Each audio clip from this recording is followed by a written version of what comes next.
I didn't fall out of love all at once. I slipped out of it slowly, one unanswered feeling at a time, until I was left holding the weight of a truth I didn't want to face. I'm a 21-year-old guy, and I've been in a relationship with my girlfriend, who's 20, since around the middle of 2025. 6 months isn't a lifetime, but it's long enough for something real to take shape, long enough to build routines, expectations, and a shared emotional rhythm. When we first started talking, there was genuine interest on both sides. Not forced, not one-sided. It felt natural, easy even, and for a while it worked. We live in the same city, but about an hour apart. On paper, that doesn't sound like much, but in reality it meant planning, commuting, coordinating schedules, and making deliberate effort to see each other. We couldn't just casually drop by. Every meet had intention behind it. And we did make that effort. We went on multiple dates, spent long hours talking, shared meals, shared stories, shared silence. I don't look back on the beginning with regret. At the time, I truly wanted to be there. At first, I was excited by the novelty of it all, learning about her, discovering her habits, figuring out how our personalities fit together. There was that early stage energy where everything feels promising, where small things feel meaningful, and where you imagine potential without yet confronting reality. We laughed a lot. We connected emotionally. I cared about how her day went, what she was thinking, how she felt. It wasn't fake or performative. It was real. But somewhere along the way, things started to shift. Not abruptly. There was no single argument, no betrayal, no dramatic turning point that I could point to and say, that's when it ended. Instead, it was slow and quiet. A gradual dulling of feeling. Conversations that once felt engaging started to feel repetitive. The excitement I used to feel before seeing her turned into something closer to obligation. I didn't wake up one day suddenly detached. It happened in increments so small that I didn't fully acknowledge them at first. Over the last 1 to 2 months, it became harder to ignore. I noticed that I wasn't missing her in the same way. That replying to messages felt more like something I had to do rather than something I wanted to do. I still cared about her as a person, still respected her, but the romantic connection, the emotional pull that sustains a relationship was fading. Instead of addressing it immediately, I kept going. Part of me hoped the feelings would return. Another part of me didn't want to hurt her. And a bigger part, if I'm being honest, was acting out of habit. That's one of the things I regret the most. Staying longer than I should have once I knew something was wrong. Not because I was trying to deceive her, but because I didn't have the courage to face the discomfort of ending something that was still okay on the surface. From the outside, nothing was broken enough to justify a breakup. But internally, I knew I wasn't fully present anymore. And continuing a relationship when you're emotionally checked out is unfair, no matter how kind your intentions are. One of the ongoing issues for me has been trust and compatibility, especially when it comes to her social circle. She has a lot of male friends. In theory, that's not a problem. I don't believe that men and women can't be friends, and I don't think it's healthy to police someone's friendships. The issue was never the concept, it was the reality of the specific environment she was in. The group of people she spends a lot of time with makes me uncomfortable. Many of them regularly get into fights, live without clear goals, and engage in behavior that directly clashes with my values and the kind of life I want to build. I'm not judging them as people, but I am acknowledging that their lifestyle and mindset are very far from mine. Being associated with that environment consistently created tension inside me. She never directly betrayed my trust. There was no cheating, no lying that I'm aware of, no moment where I could clearly say she crossed a line. But trust isn't just about whether someone does something wrong. It is also about whether you feel at ease with the world they re part of. And I didn't. Every time she mentioned hanging out with that group, I felt uneasy, not angry, not controlling, just uncomfortable in a way that never really went away. I've spent a lot of time reflecting on this, and I'm aware that some of it comes from my own issues. I have boundaries that are shaped by my values, my upbringing, and my personal experiences. I also have trust issues that I'm still working through. I don't see those things as flaws to be ashamed of, but they are realities I have to account for. I can acknowledge that without pretending they don't matter. The truth is, even after introspection, those boundaries haven't changed, and the discomfort hasn't faded with time. If anything, it has become clearer that this isn't something I can simply get over without compromising who I am. And compromising core values in a relationship doesn't lead to long-term peace, it leads to resentment. There's also a significant family and cultural dimension to all of this. My parents are quite orthodox. They hold strong beliefs about relationships, marriage, and cultural compatibility. While I don't fully agree with them on everything, I'm realistic enough to know that their influence on my life is not insignificant.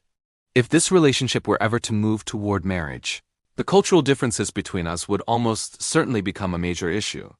I've thought about this deeply. I've asked myself whether I would be willing to stand my ground, whether love would be enough to overcome that friction.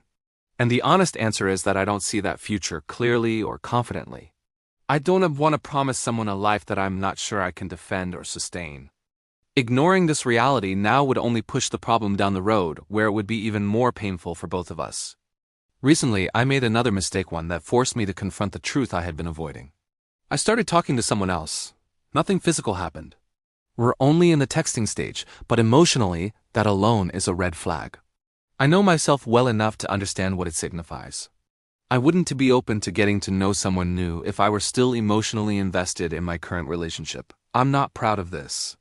It's not something I want to justify or excuse. But I do see it as evidence that, on some level, my current relationship has already ended emotionally for me. And continuing to stay while my attention and interest drift elsewhere would be deeply dishonest. I don't want to overlap relationships. I don't want to lie. I don't want to slowly distance myself and hope she figures it out on her own. She doesn't deserve confusion or mixed signals. She's done nothing to warrant being treated carelessly. That's why I'm certain about one thing now. This relationship needs to end. Not because she's a bad person, not because she failed me, but because I can't give her what a partner deserves anymore: clarity, consistency, and genuine emotional presence. What I'm struggling with isn't the decision itself, but the execution. How do you end something with respect when there's no dramatic villain, no explosive fight, no obvious wrongdoing? How do you tell someone that your feelings have faded without making them feel inadequate or discarded? How do you take responsibility for your own shortcomings without placing unnecessary blame on them? I know what I don't want to do. I don't want to ghost her. I don't want to gradually pull away and let the relationship die through neglect. I don't want to stay friends immediately just to ease my guilt. And I don't want to give her false hope or mixed messages that delay her healing. What I want is a clean, honest, and compassionate ending. A conversation where I take ownership of my feelings, acknowledge my mistakes, and make it clear that this decision isn't up for negotiation. Not because she's replaceable, but because dragging things out would only deepen the hurt. This experience has forced me to confront uncomfortable truths about myself: my tendency to stay too long out of obligation, my difficulty with difficult conversations, and my fear of being the one who hurts someone else. But avoiding pain doesn't prevent it, it just postpones it and multiplies it. If there's one thing I've learned through this process, it's that respect isn't just about how you act when things are good. It's about how you behave when it's time to let go. And as hard as this is, ending things now, clearly and honestly, is the most respectful choice I can make for both of us. This relationship mattered, the time we shared mattered. And because of that, it deserves an ending that's truthful, not convenient. I don't know how she'll react. I don't know how much it will hurt. But I do know that pretending any longer would be worse. And sometimes doing the right thing doesn't feel good, it just feels necessary. I'm a 36-year-old man, and this is the story of a relationship that has followed me for most of my adult life. It's not a clean story, or a proud one. It doesn't have clear beginnings or endings. It's messy, circular, full of hesitation, guilt, longing, and a kind of quiet despair that has slowly worn me down. I'm sharing it now because I feel like I'm losing my grip on myself, and I desperately need someone to talk some sense into me. I was with this woman for a very long time. About 10 years ago is when she first became a constant presence in my life, though even that feels like an approximation. There was never a clear moment where we decided this is when we got together. She was simply always there. From the start, she felt woven into my daily life in a way that never really required discussion or definition. That lack of definition would become a recurring theme, one that haunts me to this day. A few years into this undefined togetherness, something in me began to itch. I started feeling restless, complacent, like I was drifting into a life that was happening to me instead of one I was choosing. I broke up with her, or at least I said I wanted to. I told myself I needed to try new things, experience more, explore who I was and what I wanted. At that point, we were both around 26 years old, and I felt a pressure, quiet but insistent, that if I didn't explore now, I never would. But even after the breakup, she never really left. We had a lot of mutual friends, and she remained part of the same social circles. She was always nearby, always present. Time passed, and without any grand decision or reconciliation, we drifted back together. It felt almost inevitable, like gravity pulling us back into orbit around each other. While we were together again, I struggled in ways I couldn't quite articulate. I found it hard to fully connect with her, to vibe in the way I felt a romantic relationship should. She didn't talk much, this isn't an exaggeration. Conversations, especially difficult or emotional ones, were painfully slow. If a topic made her uncomfortable, she would retreat into silence, with pauses that could stretch 5 or even 10 minutes between responses. Often, we couldn't finish a difficult conversation in one sitting. If we didn't resolve it, then it usually never got picked up again, or it would take days or weeks before she was ready to think about it. This silence extended into our intimate life as well. Sensuality was hard. Sexual exploration felt constrained, almost forbidden. Occasionally, for brief periods, she would show interest and openness. But it never lasted. I felt frustrated and confused, unsure of how to bridge the gap between us without pushing her into discomfort or myself into resentment. Despite all this, she stayed. No matter how hard I tried to push her away, ignoring her, withdrawing emotionally, creating distance, she remained, always. There was a quiet persistence about her that was both comforting and suffocating. Sometimes when she thought I was asleep, she would whisper that she loved me. She never said it when I was awake, clearly afraid of how I might respond. And yet, even with all the tension and frustration, I genuinely enjoyed her company. She was calm, loyal to a fault, and completely convinced that I was the right person for her. A few more years passed, and in our late 20s we discovered golf together. It became something we shared wholeheartedly. We traveled for it, laughed over it, bonded in a way that felt light and joyful. For a while, it distracted me from the underlying issues. Still, the lack of sensual and emotional connection lingered, unresolved. There were also signs that worried me deeply. During uncomfortable conversations, she would pinch the skin on her hands, sometimes chipping away at it. It felt like self-harm, or at least self-soothing in a painful way. I became increasingly concerned about her mental health and her past. I suspected she had unresolved issues from growing up, things she couldn't or wouldn't talk about. Eventually, out of desperation and fear, I forced her to see a therapist, threatening to break up if she didn't go. She went once. That single session seemed incredibly intense.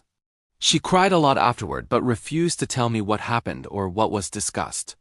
She would not go again, no matter how much I encouraged or pleaded. I was left in the dark, worried, and powerless. As time went on, I buried myself in my degree and later my job. Achievement became my refuge. But when I turned 30, panic set in. I felt like I was standing at the edge of adulthood, realizing that if we were ever going to build a stable, intentional life together, marriage, family, shared goals, it had to happen now. Or not at all. So I broke up with her again. We stayed friends. Or at least something resembling friends. She remained in my life, quiet and ever-present. We still played golf together. Eventually, after some time, I started dating again. I met someone new, and she knew about it. Then one night I told her directly. That's when everything fell apart. She collapsed emotionally in a way I had never seen before. She curled up in a corner of my apartment, sobbing, completely undone. It was devastating to witness. A day or two later, she sent me a very long message. For the first time in all the years I'd known her, she truly spoke. She told me she had loved me from the day we met. That she had always rearranged her life to be close to changing her degree, her place of study, her plans just to stay near. She said she wanted children with me, and only me, and that she dreamed of moving back home to live near her parents and raise a family together. Reading that message broke something open inside me. I fell apart. I started crying constantly, even when I was with the new woman I had begun seeing. That relationship quickly disintegrated, though we kept sleeping together on and off. Each encounter felt more intense but happened less frequently, until it stopped entirely. I couldn't sustain it. All I could think about was the woman from my past and the overwhelming urge to rescue her. She was still there, still inviting me to things, still wanting to spend time together. I turned the blame inward. Why couldn't I make it work? What was wrong with me? Why did I feel so broken, so incapable of committing to someone who was clearly devoted to me? The pressure mounted. My nerves started to fray. I began having panic attacks, accompanied by a constant, gnawing sense of guilt. I felt like I was failing at something fundamental, at love, at adulthood, at being a decent human being. I started seeing a therapist, and for a while things improved slightly. I gained some perspective, some language for what I was feeling. Eventually, she suggested couples therapy. She said she couldn't move on unless we tried everything. Reluctantly, I agreed. Those sessions were intense. The therapist was strict and direct, pointing out that many poor choices had been made on both sides. For the first time, we managed to talk through some of the issues, though many remained unresolved. Sex was still a major point of contention. She made it clear she didn't want to be a porn star, while I struggled to understand what she did want, beyond total dedication and emotional surrender. Throughout this time, my desires felt split and shameful. I fantasized about the new woman regularly, and yet, as soon as I was finished, I would miss my old partner intensely. The contrast tore me apart. Eventually, after panicking and backing out of a planned summer holiday with her, I ended things again. A month later, I reached out, one last attempt. I told her I missed her, explained what I wanted and what I felt I would need to make things work. She responded that she still wanted me, but avoided specifics. She offered vague assurances that she would meet my needs, while hinting that she had her own priorities and boundaries. And so we ended up back in limbo. She wants to see me, to spend time together, but not to talk. I work obsessively and cry when I'm alone. I long for her and simultaneously wish she would disappear from my life entirely. Her car is still parked in my garage, a small, constant reminder of everything unresolved. I am overwhelmed by shame. Shame that I haven't given her the children she's always wanted.